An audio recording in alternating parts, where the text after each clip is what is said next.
Hi, I'm Neil Lancaster. I'm a partner in the private client team. I'm joined with John Bull, a partner also in the private client team. And we're going to talk to you about the budget today, which was the last budget before an election later this year. John, this was a pretty big budget for a large proportion of our client base. Perhaps you could talk us through some of the main talking points, and then we can have a chat around who this is going to affect most. Sure, thanks Neil. Perhaps some of the smaller measures that Mr Hunt talks about today first, before we talk about some of the more impactful things for our client base. So we're looking at, from the 6th of April, a 2% national insurance reduction for the employed and the self-employed. So obviously we'll put a little bit more money in people's pockets, depending on where they sit and where their income profile is. We looked at a much welcomed improvement in terms of the high income child benefit charge.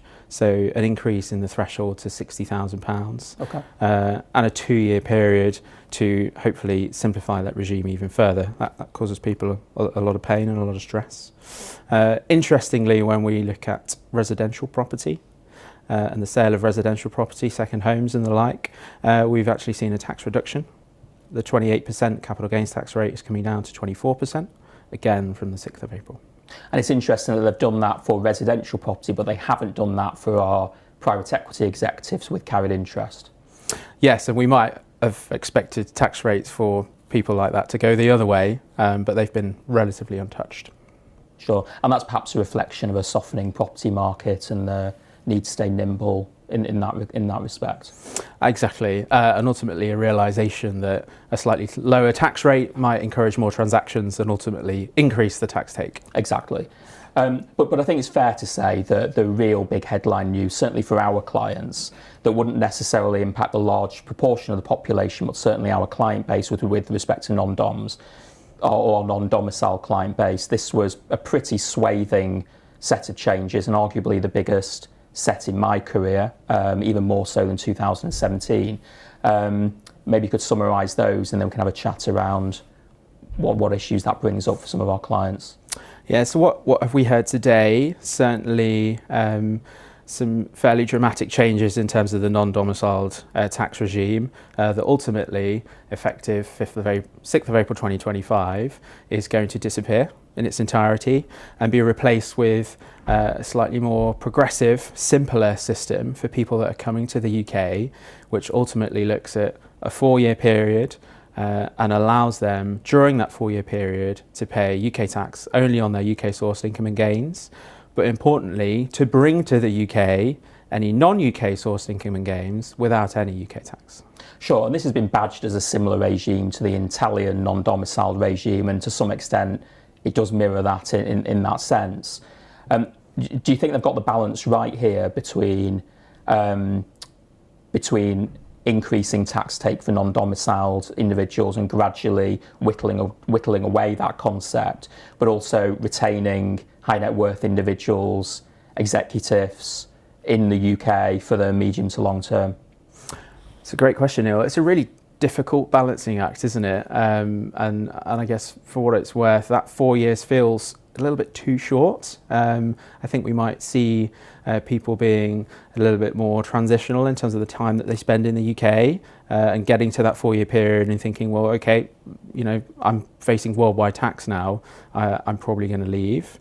But equally some transitionary incentives for those non-doms that have been here for a little bit longer to encourage them to bring offshore wealth into the UK, to invest, to spend, etc., actually a relatively attractive tax rate. Yeah, there's this 12% tax rate, isn't there, that allows individuals who have historically claimed the remittance basis to bring those income and gains onshore at that special tax rate, which no doubt will be used by some.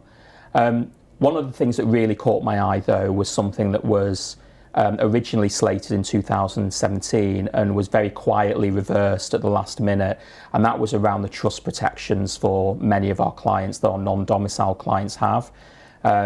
They are going to be eroded away from April 2025, and effectively our clients are going to have income tax and gains on all of their income and gains within trusts going forward from that point. That's pretty big news. There was a huge outburst and a lot of lobbying against that in 2017. How do you think your clients are going to respond to that? I imagine we'll see more of the same, Neil, as you referenced in 2017. Clearly there's a bit of a consultative period around what's been announced today, and I am sure there will be lots of lobbying around that particular issue. Interestingly though, and perhaps importantly, inheritance tax protection still pervades for non-doms with those types of structures, or indeed under what we've seen today and the detail of what we've seen today that implement those structures before April 2025. So all is not lost in terms of some of the planning that we can potentially do. Sure, although even those are going to be subject to consultation as well, I understand. So a lot of uncertainty will make it a little bit difficult for clients to plan, and it's going to we're going to have to look really at individual clients' bespoke scenarios, aren't we? More so than we've ever had to do before. Definitely. And I guess the good news, we've got a good amount of leeway to do that, and a real insight into a direction of travel of where we think things are going. We shouldn't forget that, of course, there is an election later this year, and if there is a change in government, then there might be further changes to that kind of pathway that we've seen today. So yeah, we need to plan with that in mind. Yeah, and it isn't over until it's over, as the saying goes. So if you were to give clients two key messages, specifically those who are non-domiciled, what would those two things be? I think there's two key things to think about. It's to start engaging with your advisor early, start thinking about how some of the things that have been announced today affects you. And secondly, if you are thinking about the use of a trust, again, start that process now. That certainly takes some time, and there can still be some benefits, notwithstanding some of the things we've talked about. Yeah, agreed. Thanks very much, John. Thanks, Neil.